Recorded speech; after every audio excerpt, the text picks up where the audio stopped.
একটা জীবন মরণ ম্যাচ। প্রতিপক্ষ হোক জিম্বাবুয়ে, ভারতীয় দলের উপর চাপ ছিল নানা বিষয়। দক্ষিণ আফ্রিকার বিপক্ষে শোচনীয় ব্যাটিং দোষের পর সেই ব্যাট হাতেই প্রলয় ঘটাতে হতো ভারতকে, ঠিক যেটা তারা চাইছে গোটা আসরে। অবশেষে চেন্নাইয়ের উইকেটে ভারত হাজির হলো সেই তুমুল ভয়ঙ্কর রূপেই। অভিষেক শর্মা ফিরে আসলেন, বাস্তবতা মেনেই খেললেন ইনিংস। আর দলটার মিডল অর্ডারে চলা ব্যাটিং তাণ্ডব তো ভিডিও গেমসের আদলেই ছড়ালো একের পর এক ছক্কা। টি-20 বিশ্বকাপের কোনো ম্যাচে এর আগে যা করেনি টিম ইন্ডিয়া, তাই ঘটিয়ে বসে সোজা রানের রেকর্ড করেই চেন্নাইয়ে ফের আনন্দের জয়গান গাইল দলটা। কারণ সেমিফাইনাল এখন এক জয় আটকা। চেন্নাইয়ে টসে জেতা জিম্বাবুয়ে ভারতকে ব্যাটিংয়ে পাঠিয়েই যেন ম্যান ইন ব্লুদের জন্য কাজটা সহজ করে দেয়। জমতে থাকা টপ অর্ডারের ব্যর্থতা আর ব্যাটিং নিয়ে নানা প্রশ্ন সবকিছুকেই উড়িয়ে দেওয়ার জন্য এমন এক ম্যাচের অপেক্ষাতেই তো ছিল ভারত। ওপেনিংয়ে নন স্ট্রাইকে দাঁড়িয়েই শুরু করেন অভিষেক, কিন্তু এদিন নিজেকে বদলে ফেললেন তিনি। টি-20তে ব্যাটিংয়ে অভিষেকের নাটকীয়তার বড় একটি অংশ লুকিয়ে থাকে তিনি প্রথম বলটিতে কি করবেন সেই প্রত্যাশায়। ইনিংস শুরুর নবম বলে তিনি যখন স্ট্রাইক পান, তখন প্রথম বলে অভিষেক বরং শুরুটা করলেন একটা সিঙ্গেল নিয়ে রানের খাতা খুলে। আর এরপর মাপোসার একটি ওভার এই ওপেনারকে যেন ব্যর্থতার খোলস ছেড়ে বেরিয়ে আসতে সাহায্যটাই করে। 4 ছক্কা 4-4, 30 বলে 55 রান। জিম্বাবুয়ের ছোড়া স্লোয়ার বলে টাইমিং ঘটাতে যদিও একটু ভুগছিলেন, তবুও সোজা ব্যাটে ডাউন দ্য গ্রাউন্ডে খেলা চালিয়ে যান। ঈশান কিষান জিম্বাবুয়ের গতির ভেরিয়েশনকে ঠিকভাবে পড়তে পারেনি।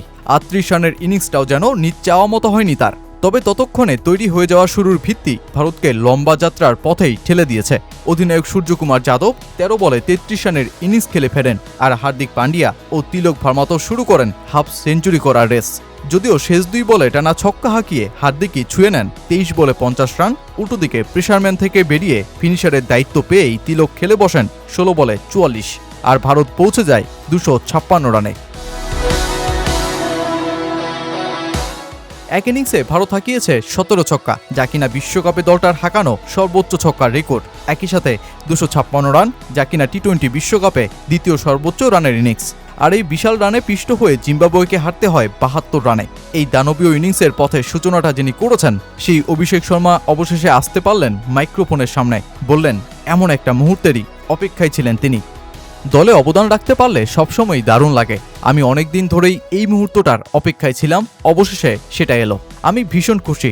আমি বলবো ইচ্ছাকৃতভাবে ধীর খেলেনি, তবে আমি শুধু ক্রিজে একটু সময় কাটাতে চেয়েছিলাম। কারণ দেখলে বুঝবেন পুরো টুর্নামেন্টে আমি 10 থেকে 12 বলও খেলিনি, তাই একটু সময় নিতে চেয়েছিলাম। আর দলকে বিশেষভাবে ধন্যবাদ এখনো পর্যন্ত যেভাবে তারা আমাকে সমর্থন করেছে, যেভাবে ওরা ইনিংস শেষ করেছে, তাতে মনে হয় আমাদের সেই আগ্রাসী মানসিকতা ফিরে এসেছে, যেভাবে আমরা চাইছিলাম, যেভাবে পুরো বছর খেলেছি।